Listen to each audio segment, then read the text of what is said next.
গুগলে যদি আপনি 30802500 সার্চ করেন, সবার উপরে একটা লেখা আসবে কোডেক্স লিস্টেড। আসলে এটি একটি ভবিষ্যৎবাণীর বই।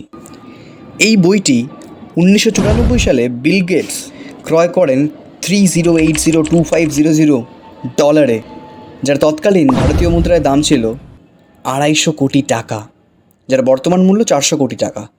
এখন আমরা যে বিজ্ঞান টেকনোলজির যুগে বাস করছি, তা 500 বছর আগে তার বিভিন্ন বইতে লিখে গেছিলেন। And he is none other than Leonardo da Vinci. আচ্ছা, আপনারা এবার এই স্কেচটি দেখুন। 16th সেঞ্চুরিতে আঁকা ইটালি শহরের স্কেচ, আর এটা হচ্ছে বর্তমানের ইটালি। কী করে তিনি পারলেন? সেই সময় এরোপ্লেন, ড্রোন এই সমস্ত কিছুই তো ছিল না।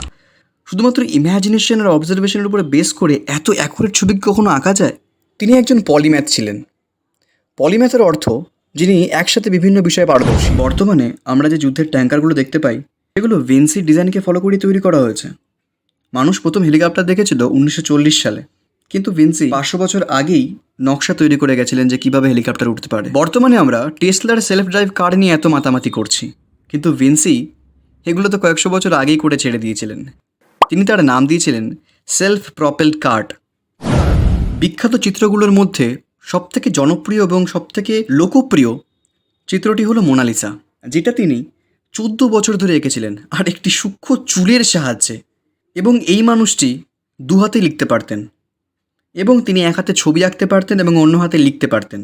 এই মানুষটি সবথেকে ফেমাস এবং সবথেকে গুরুত্বপূর্ণ একটি কোট হলো, যে একদিনে বড়লোক হতে চায় তাকে ওই বছরই ফাঁসি দেওয়া হবে।